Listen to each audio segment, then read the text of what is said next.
भगवते वासुदेवाय। नारायणं नमस्कृत्य नरं चैव नरोत्तमं देवीं सरस्वतीं व्यासं ततो जयमुदीरयेत्। नष्टप्रायेषु अभद्रेषु नित्यं भागवत सेवया भगवती उत्तमा श्लोके भक्तिर्भवति नैष्टिकी। नमः ओं विष्णुपादाय कृष्णप्रेष्ठाय भूतले श्रीमते भक्तिवेदांत स्वामिन् इति नामिने। नमस्ते सारस्वते देवे गौरवाणी प्रचारिणे निर्विशेषा शून्यवादी पाश्चात्य देशतारिणे। जय श्री कृष्ण चैतन्य प्रभु नित्यानंदा श्री अद्वैत गदाधरा शिवासादि गौर भक्त वृंदा। हरे कृष्णा कृष्ण कृष्णा हरे हरे, हरे राम राम राम हरे हरे। श्री राधा वृंदावन चंद्र की जय, श्री गौर निताय की जय, श्रील प्रभुपाद की जय, श्रीमद् भागवतम की जय। We are discussing from first canto and chapter 5. Title of the chapter is Narad द्वारा व्यास देव को श्रीमद् भागवतम के विषय में आदेश। हमने कल श्लोक नंबर 28 तक पढ़ लिया था। आज हम लोग श्लोक नंबर 29 और 30 पढ़ने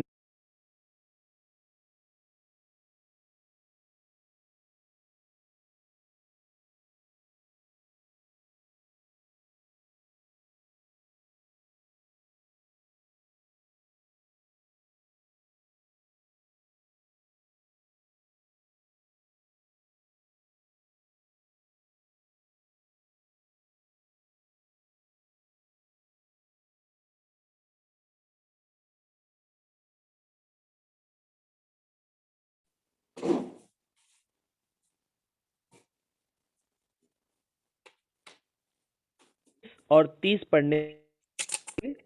तो देखिए, ये इसका कॉन्टेक्स्ट क्या चल रहा है इस श्रीमद् भागवतम में कि जो वेद व्यास जी हैं उन्होंने सारे के सारे वेदों का संकलन किया है, पूरे वेदों की नॉलेज को 4 भागों में डिवाइड किया है, प्रॉपरली सारे उपनिषद दिए हैं, कंप्लीट नॉलेज उन्होंने लिख के दे दिया है इस कलयुग के शुरू होने से पूर्व।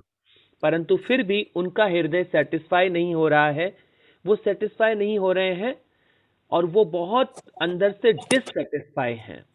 तो इस कॉन्टेक्स्ट में क्या होता है, फिर वो उनके जो गुरु हैं नारद मुनि, जो इस परंपरा में गुरु हैं वेद व्यास जी के, तो उनको वो अप्रोच करते हैं कि हे गुरुवर, मैंने सब कुछ नॉलेज सच्ची निष्ठा से दिया है जैसा कि आपने मुझे गाइड किया था, परंतु फिर भी मेरा हृदय अभी तक संतुष्ट नहीं हो रहा है। फिर नारद मुनि उनको गाइड करते हैं कि नहीं, आपने सारा काम तो कर दिया, परंतु आपने जो सबसे इंपॉर्टेंट काम था, क्योंकि भगवान का ग्लोरिफिकेशन अभी तक आपने नहीं किया है, जो सुप्रीम भगवान है उनके बारे में अभी तक आपने नहीं लिखा है। फिर वो उनको डायरेक्शन देते हैं। तो यहाँ पर अभी जब तक हमने पढ़ा था, जब नारद मुनि उनको समझा रहे हैं कि आपको भगवान के बारे में लिखना है, तो नारद मुनि फिर अपने बारे में बताते हैं कि मैं कैसे इस भक्ति में आया, मेरा क्या रीजन था, इस हम भक्ति में कैसे आ सकते हैं, वो अब अपने बारे में समझा रहे हैं। नारद मुनि समझा रहे हैं वेद व्यास जी को कि इस भक्ति को हम कैसे प्राप्त कर सकते हैं जीवन में। तो हमने कल के श्लोक में देखा था, श्लोक नंबर 28 में वो बता रहे हैं कि इस प्रकार वर्षा तथा शरद दोनों ऋतुओं में मुझे इन महान मुनियों से भगवान हरि की धवल कीर्ति का निरंतर कीर्तन सुनते रहने का सुअवसर प्राप्त हुआ। जो ही मेरी भक्ति का प्रवाह होने लगा कि रजोगुण तथा तमोगुण के सारे आवरण विलुप्त हो गए। तो उन्होंने क्या है, यहाँ पे वो कॉन्टेक्स्ट क्या बता रहे हैं कि नारद मुनि जब अपने पिछले कल्प में, मतलब कई कई जन्मों पूर्व, जब वो एक मेड सर्वेंट होती है, जो घर में काम करने वाली हमारे माताएं आती हैं, जो उस मेड सर्वेंट के क्या थे, वो पुत्र थे। परंतु जो ये 2 ऋतुएं होती हैं, इस प्रकार शरद, इस प्रकार वर्षा तथा शरद, तो ये जो चतुर्मास का महीने आते हैं, 4 महीने आते हैं, इसमें ये बड़े बड़े ग्रेट वेदांतिस्ट क्या करते थे, वो बारिश के महीने में क्योंकि रोड नहीं होते थे तो वो ट्रैवल नहीं कर पाते थे प्रचार के लिए, तो किसी न किसी के घर पे रुक जाते थे।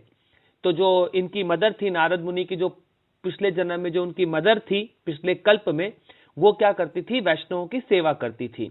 तो इसी प्रकार ये वेदांतिस्ट इनके घर में रुके हुए थे और नारद मुनि ने उनका झूठे भोजन को ग्रहण किया, जिसको महाप्रसाद बोलते हैं। उन्होंने उस भोजन को ग्रहण किया और फिर इन वेदांतिस्ट ने नारद मुनि को इस कृष्ण कथा से अवगत कराया। तो बता रहे हैं कि जब मैंने ये उनके वेदांतिस्ट के जब मुंह से इस कृष्ण कथा का वर्णन सुना, भगवान का वर्णन सुना, तो मेरे हृदय में क्या हो गया, ये तमोगुण और रजोगुण मेरे हृदय से विलुप्त हो गए। तो ये इस प्रकार बता रहे हैं कृष्ण कथा हमारे हृदय में क्या काम करती है। ये कृष्ण कथा आपको क्लियर समझा देती है कि जो 3 गुण हैं, ये पूरा का संसार, भौतिक संसार मिट्टी का बना हुआ है, ये क्लियरली आपको समझ में आने लगता है। ये जो ज्ञान है ये विज्ञान में परिवर्तित होने लगता है हृदय के अंदर। जैसे कि हम प्रतिदिन हम लोग इतनी सारी लोगों की देखते हैं कि मृत्यु हो रही है, हम भी उनके शमशान पे जाते हैं जहां पे क्रिमेटोरियम होता है, या किसी बॉडी को जलाया जाता है या गाड़ा जाता है या चील कौवों को फेंक दिया जाता है। बहुत सारे प्रोसेस होते हैं इस बॉडी को डिकम्पोज करने के।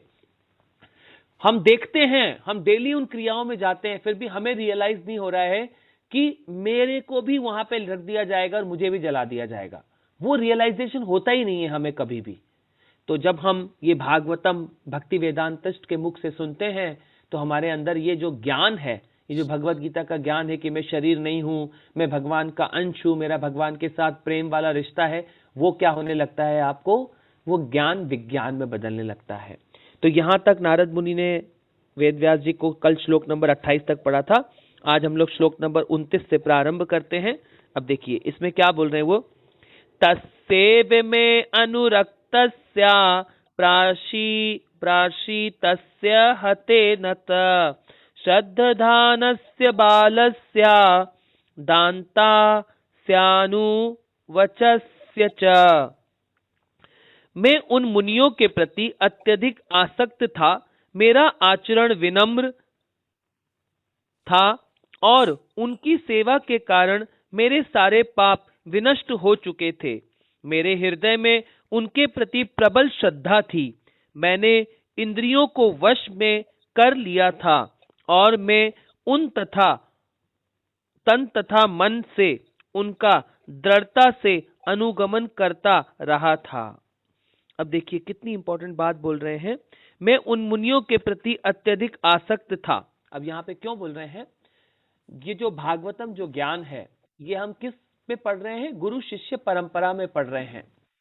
जब जो प्रवक्ता होता है, जो बोलने वाला होता है, अगर वो प्यूरिफाइड है, वो भगवान का प्योर भक्त है, और जो सुनने वाला भी एक भगवान का भक्त है, सच्चा भक्त है, तो ये जो ज्ञान होता है ये क्या होता है, एज इट इज आपके हृदय में ट्रांसफॉर्म हो जाता है, एज इट इज आपके हृदय में ट्रांसमिट कर दिया जाता है इस नॉलेज को।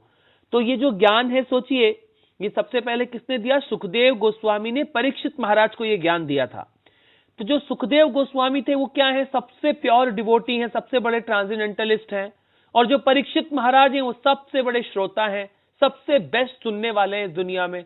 रेप्ट अटेंशन के साथ, बिगर खाए पिए निर्जल होकर उन्होंने इस ज्ञान को सुना था।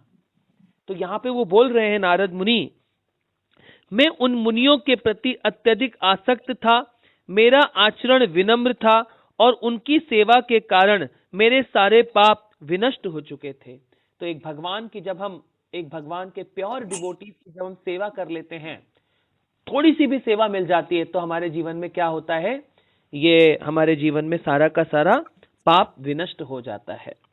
और बोल रहे हैं, मेरे हृदय में उनके प्रति प्रबल श्रद्धा थी, मैंने इंद्रियों को वश में कर लिया था और मैं तन तथा मन से उनका दृढ़ता से अनुगमन करता रहा था। तो यहाँ पे क्या इंपॉर्टेंट पॉइंट आया है, ये मेरे हृदय में उनके प्रति प्रबल श्रद्धा थी। तो जब जो शिष्य होता है वो भी अपने गुरु के प्रति जब प्रबल श्रद्धा रखता है, जैसे प्रभुपाद जी हैं हमारे, शीला प्रभुपाद जी, उन्होंने उनके गुरु के प्रति प्रबल श्रद्धा रखी थी, 100% श्रद्धा। उन्होंने अपने गुरु के वर्ड को अपने हृदय में सबसे टॉपमोस्ट स्थान दिया था। तो वो क्या बता रहे थे, प्रभुपाद जी बोलते हैं, I have just taken my guru's word, my soul and heart, वो उन्होंने अपने गुरु के जो वाणी थी, उनके गुरु ने जो उनको इंस्ट्रक्शन दिया था कि preach this message of Chaitanya Mahaprabhu to English people in English language. उन्होंने इस वर्ड को ध्यान से कि मुझे इस चैतन्य महाप्रभु के ज्ञान का प्रचार करना है। तो देखिए किस प्रकार प्रभुपाद जी को पूरी दुनिया में सक्सेस मिली, पूरी दुनिया में वो इस कृष्ण भक्ति का प्रचार कर पाए, और आज हम सब भी प्रभुपाद की कृपा से इस ज्ञान को समझ पा रहे हैं।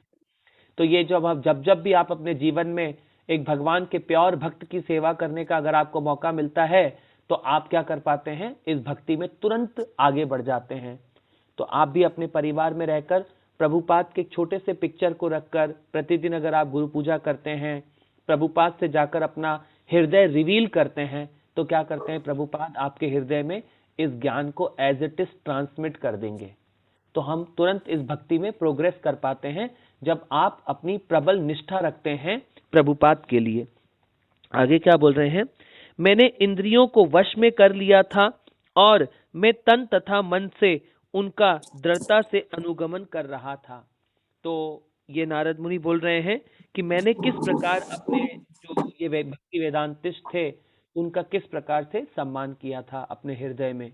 तो ये जो ग्रेट पर्सनालिटी होते हैं, प्योर डिवोटी होते हैं, हम सब जितने भी भक्त हैं इस कथा को सुनते हैं प्रतिदिन, हम सब भी प्योर भक्त बन सकते हैं, पॉसिबल है। उसी तरह भगवान के हम प्योर भक्त बन सकते हैं, बट हमारे प्रति अभी क्या होनी चाहिए, एक तो हमें उस सिस्टम को फॉलो करना होगा, उस प्रोसेस को फॉलो करना होगा, और अपने गुरु की क्या होनी चाहिए, 100% आज्ञा का पालन करना होगा। तब ये गुरु क्या करते हैं, हमारे हृदय में जो सबसे इंपॉर्टेंट ज्ञान होता है, गुह्यतमम जो भगवत गीता है, वो क्या है, राज विद्या है। राज विद्या, अगर आप इस भगवत गीता का 9th चैप्टर पढ़ेंगे तो उसमें बताया जाता है कि ये जो ज्ञान है सबसे टॉप मोस्ट सीक्रेट नॉलेज होती है भगवत गीता। तो ये आपके हृदय में क्या करते हैं, गुरु डाल देते हैं। मतलब कब डालते हैं, जब उनको लगता है कि हाँ अब ये शिष्य है, ये इस ज्ञान को क्या कर सकेगा, हृदय में रियलाइज कर सकेगा। तो उस पात्र बनने के लिए कि हम एक प्योर भक्त बने और अपने गुरु से इस ज्ञान को एज इट इज प्राप्त करें, उसके लिए हमें थोड़ी तपस्या करनी पड़ती है। हमें अपने गुरु के सारे इंस्ट्रक्शंस को ध्यान से फॉलो करना पड़ता है। जैसे भगवान ने भगवत गीता में अर्जुन को जब भगवत गीता अंत कर रहे थे, तो भगवान ने एक फाइनल श्लोक दिया था, वो बोला था, मन मना भव मद भक्तो मध्याजी माम नमस्कुरु मामे श्री प्रवशन्ते। भगवान बोलते हैं मन मना भव मद भक्तो, भगवान बोलते हैं कि तुम क्या करो, 24 घंटे मन मना भव मद भक्तो, कि तुम 24 घंटे मेरे बारे में सोचो, मेरे भक्त बनो, मन मना भव मद भक्तो मध्याजी माम नमस्कुरु, कि तुम्हारे पास जो भी कुछ है वो मुझे ऑफर करो और दिन में 3 बार मुझे नमस्कार करो। तो जब से टॉप मोस्ट सीक्रेट नॉलेज दिया भगवान ने, तो अर्जुन को कब दिया ये सीक्रेट नॉलेज, अंत में दिया। तो इसी प्रकार प्रभुपाद जी भी हमें ये ज्ञान हमारे हृदय में ट्रांसफॉर्म कर देंगे, पर उसके लिए हमें क्या करना होगा, सबसे पहले हमें प्रभुपाद जी ने जो भी इंस्ट्रक्शन दिया है उसको हमें ध्यान पूर्वक मानना होगा। अगर हम इस ज्ञान को मान लेते हैं तो हम भी क्या कर पाएंगे, इस ज्ञान में आगे बढ़ पाएंगे। तो इसका हम तात्पर्य तुरंत पढ़ते हैं। देखिए क्या लिखा है तात्पर्य में, शुद्ध भक्त के पद तक उन्नत होने के इच्छुक व्यक्ति के लिए यही आवश्यक योग्यताएं हैं। ऐसे व्यक्ति का सदैव शुद्ध भक्तों के सानिध्य की खोज करनी चाहिए। उसे छद्म भक्त से गुमराह नहीं हो जाना चाहिए। स्वयं उसे भी शुद्ध भक्त से उपदेश ग्रहण करने के लिए सरल तथा विनम्र होना चाहिए। शुद्ध भक्त पूर्ण रूप से भगवान की शरण में रहता है। वह भगवान को ही परम स्वामी तथा अन्यों को उसके सेवक रूप में जानता है। केवल शुद्ध भक्त की संगति से ही लौकिक संगति से वंचित होने वाले समग्र पापों से छूटा जा सकता है। नवदीक्षित भक्त को शुद्ध भक्त की श्रद्धा पूर्वक सेवा करनी चाहिए। उसे अत्यंत आज्ञाकारी होना चाहिए और उपदेशों का दृढ़ता पूर्वक पालन करना चाहिए। ये लक्षण हैं उस भक्त के जो इस जीवन में सफलता प्राप्त करने के लिए दृढ़ प्रतिज्ञ है। तो यहाँ पे देखिए कितनी इंपॉर्टेंट बात बोल रहे हैं। अगर हम सब भक्त इस एक मनुष्य जीवन में, आपकी कुछ भी उम्र है, आप मान लीजिए आपकी उम्र 20 साल है, 30 साल है, 40 साल है, 50 साल है, 60 साल है, 70 है, 80 है, जो भी आपकी उम्र है, आप जिस भी पड़ाव पे पहुंच चुके हैं इस मनुष्य बॉडी में, अगर आप अभी भी सिंसियर हो जाएं, अगर ये प्रभुपाद के प्रिंसिपल्स को फॉलो कर लें, सीरियस 16 माला जप करना, डेली भागवतम सुनना और भगवान की अपने तन मन धन से अच्छे से सेवा करना, भगवान को ही सुप्रीम मानना, ये जितने भी प्रिंसिपल होते हैं, हम्बल होना, अगर इनको आप अभी भी मान लेंगे अपने जीवन में, बहुत सिंपल है ये सब मानना, बहुत इजी है, उससे आपका ही जीवन प्रसन्न हो जाएगा। अगर ये मान लेंगे तो इसी एक जन्म में आप अपना स्पिरिचुअल बिजनेस कंप्लीट कर लेंगे और एक ही मनुष्य लाइफ में आप वापस, जो हमारा सबसे इंपॉर्टेंट काम है वो है इस हमारी जो कॉन्शियसनेस है वो मटेरियल कॉन्शियसनेस हो गई है, उसको कृष्णा कॉन्शियस करना, उसमें आप सफलता प्राप्त कर लेंगे और इसी मनुष्य जीवन में आप भगवान को प्राप्त कर लेंगे अपने जीवन में। जो भगवान हमारे लिए हमें समझ में नहीं आ रहे हैं वो भगवान आपको समझ में आने लग जाएंगे और आप इसी जन्म में भगवान तक वापस पहुंच पाएंगे। अब हम श्लोक नंबर 30 पे आते हैं। देखिए क्या बोल रहे हैं। ज्ञान गुह्यतमं यत् साक्षात् गतो तोदितम् अन्वनोचन् गमिष्यन्त कृपया दीन वत्सला। दोनों जनों पर अत्यंत दयालु उन भक्ति वेदांतों ने जाते समय मुझे उस गुह्यतम विषय का उपदेश, जिसका उपदेश स्वयं भगवान देते हैं। अब देखिए क्या बोल रहे हैं ये। दोनों दीन जनों पर अत्यंत दयालु उन भक्ति वेदांतों ने जाते समय मुझे उस गुह्यतम विषय का उपदेश दिया, जिसका उपदेश स्वयं भगवान देते हैं। तो ये क्या होते हैं, सबसे पहले देखिए यहाँ पे क्या बोल रहे हैं। दीन जनों पर अत्यंत दयालु, जो ये प्योर डिवोटीज होते हैं वो बहुत कंपैशनेट होते हैं इन आत्माओं के ऊपर, कि ये जो आत्माएं हैं, ये जो हम इस भौतिक संसार में पुनरअपि जन्मा पुनरअपि मरना और ये इंद्रियों के भोग में, इंद्रियों के टेस्ट में जो उलझे रह जाते हैं, दिन भर सिर्फ ये जो इंद्रियां हैं, आंखों से किसी न किसी सुंदर रूप को देखना, पुरुष अपोजिट सेक्स से अट्रैक्ट है, नारी से अट्रैक्ट है, नारी पुरुष से अट्रैक्ट है, इन कानों से हम कुछ न कुछ सुनना चाहते हैं, इन नाकों से हम कुछ न कुछ स्मेल करना चाहते हैं, इस टंग से टेस्ट करना चाहते हैं और स्किन से किसी सॉफ्ट चीज को टच करना चाहते हैं। तो ये जो हमारी इंद्रियां हैं, इन इंद्रिय विषयों में हम लिप्त रहते हैं। तो ये आत्मा क्या करती है, हमारी आत्मा को हमने एक्चुअली क्या कर दिया है, बिल्कुल हम प्रताड़ित करते हैं हमारी आत्मा को इस प्रकार के भौतिक एंजॉयमेंट में। ये जो बॉडी है, ये बॉडी क्या है अंदर, म्यूकस, पस, ब्लड, ये सब हमारे इसके अंदर भरा हुआ है। तो एक बार क्या होता है, इसी के ऊपर एक बहुत सुंदर स्टोरी है। एक बार एक व्यक्ति एक जगह जाता है और वो एक सुंदर सी नारी को देखता है। तो वो जब सुंदर सी नारी को देखता है, वो बोलता है कि मुझे आपके साथ एंजॉय करना है। तो नारी उसकी भावनाओं को समझ जाती है, तो वो उसको बोलती है ठीक है, आप 7 दिन के बाद आना, क्योंकि वो चाहती थी कि इसको भगवान का मैं लेसन दूं। तो वो क्या करती है, ठीक है आप 7 दिन के बाद आना, वी विल एंजॉय। तो वो नारी क्या करती है, 7 दिन में अपने बॉडी को इतना खराब कर लेती है कि उसके बॉडी से बहुत सारी उल्टियां, पूरे बॉडी से जितना ब्लड निकलता है, ऐसे बहुत कुछ अपनी बीमार कर लेती है और एक एक कटोरे में क्या करती है, सारे के सारे वॉमिट करती है, खूब उल्टियां करती है। एक में जितना भी म्यूकस होता है, पस निकलता है बॉडी से, उसको भर देती है। एक में पूरा स्टूल भर देती है और वहां बहुत सारे ऐसे बर्तन में रख देती है। जब 7 दिन के बाद वो पुरुष आता है तो वो देखता है, पूछता है उस वहां पे गेट पे कि मेरे को उस नारी से मिलना है। तो वो नारी बोलती है, वो नारी क्या होती है, अपने पूरे फेस को खराब कर चुकी होती है, वो अपनी पूरी बॉडी को ऐसा कर चुकी होती है 7 दिन में, बिल्कुल वीक, कुछ दिखने लायक न रहे, इस तरह कर चुकी होती है। तो पुरुष बोलता है कि मुझे उससे मिलना है।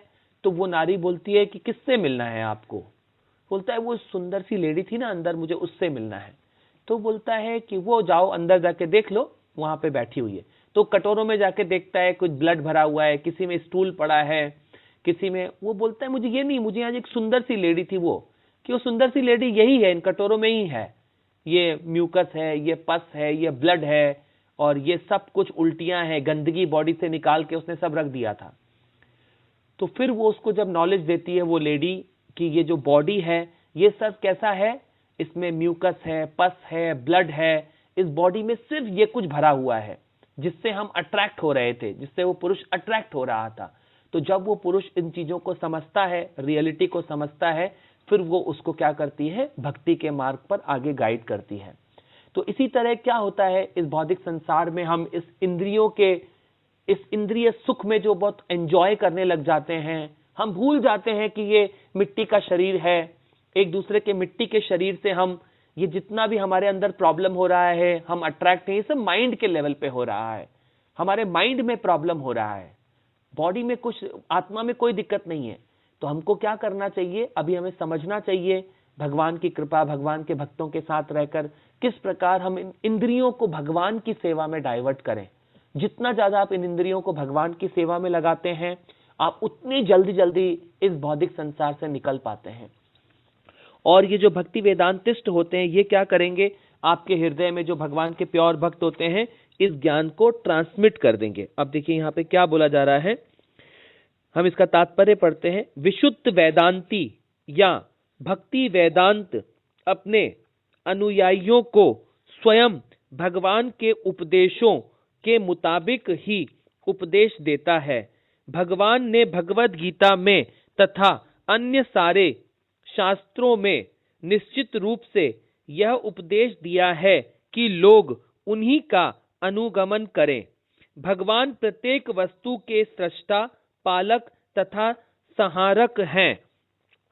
सारा दृश्य जगत उनकी इच्छा के बल पर अवस्थित है, और जब उनकी इच्छा से सारा खेल समाप्त हो जाता है, तब वे अपनी सारी साज सामग्री समेत अपने दिव्य धाम में बने रहते हैं।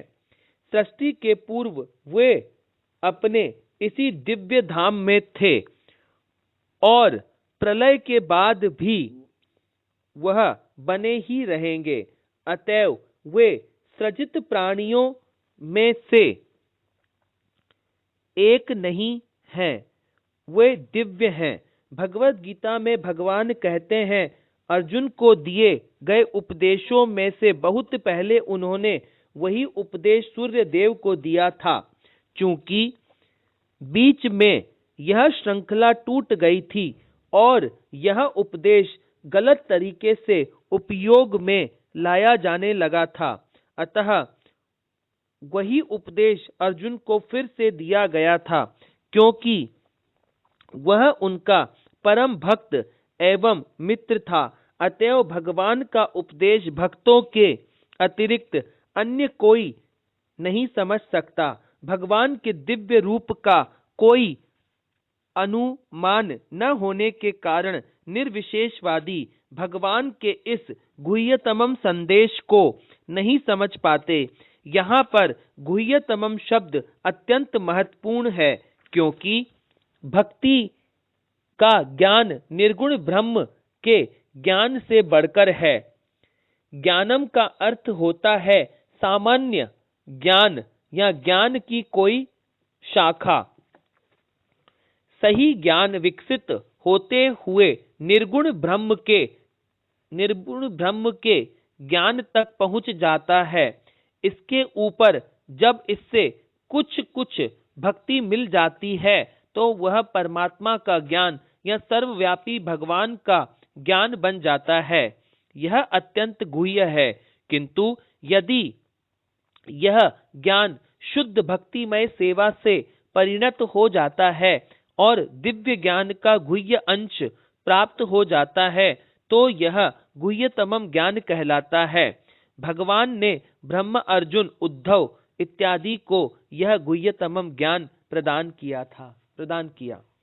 तो ये जो गुह्यतमम मतलब जो सबसे सीक्रेट नॉलेज होती है, सबसे सीक्रेट नॉलेज हम एक एग्जांपल से कैसे समझें।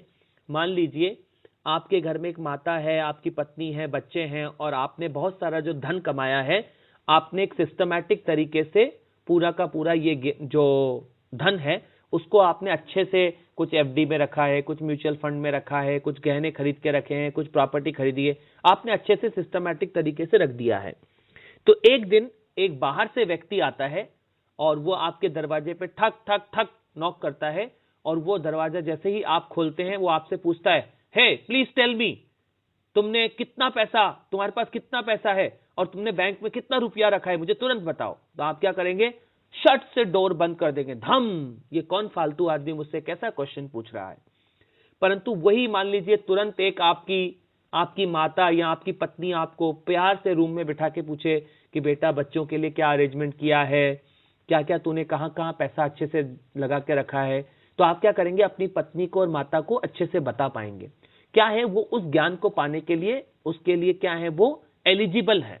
इसी तरह जब हम एक अच्छे पात्र बन जाएंगे भगवान की निगाहों में या अपने प्रभुपाद गुरु की निगाहों में, जब आप प्रभुपाद की निगाहों में अच्छे से इस भक्ति को सिस्टमैटिक फॉलो करते हैं, तो प्रभुपाद क्या होते हैं? क्योंकि वो आपके हृदय में भगवान बैठे हैं, भगवान देखते रहते हैं कि हाँ अब ये क्या हो रहा है, सच्ची निष्ठा के साथ आगे बढ़ना चाहता है।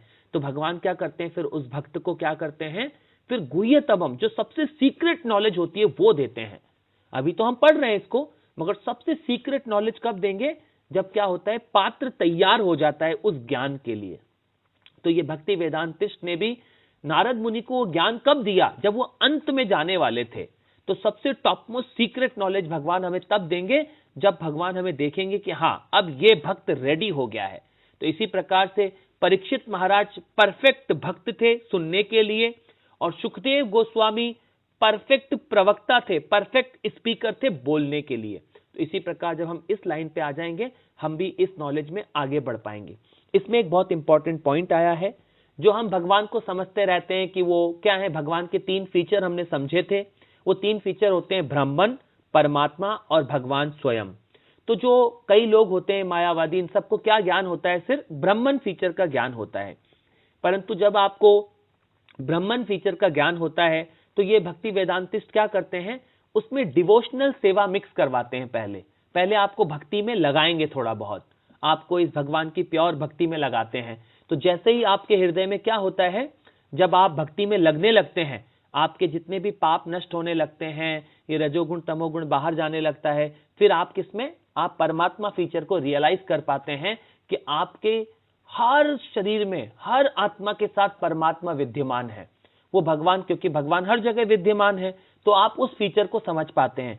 फिर जब आप और ज्यादा भगवान की डिवोशनल सेवा करते हैं और सिंसियरली भगवान की सेवा करते हैं, तो फिर आपको भगवान समझ में आने लगते हैं। तो ये जो नारद मुनि हैं, इन्होंने उन भक्ति वेदांतिस्ट के कहने पे जब सिंसियर भगवान की डिवोशनल सेवा की, तो उनको क्या हो गया? भगवान रियलाइज हो गए हैं, कृष्ण रियलाइज हो गए हैं उनके हृदय में। तो इसीलिए तो सोचिए, नारद मुनि को भगवान ने नेक्स्ट जन्म कैसा दिया है? नारद मुनि का दिया है, ताकि वो भगवान का ग्लोरिफिकेशन दुनिया के हर कोने कोने में जाके कर सके। तो ये रियलाइजेशन हमारे हृदय में भी आ सकता है और हम सब भगवान के प्योर भक्त बन सकते हैं।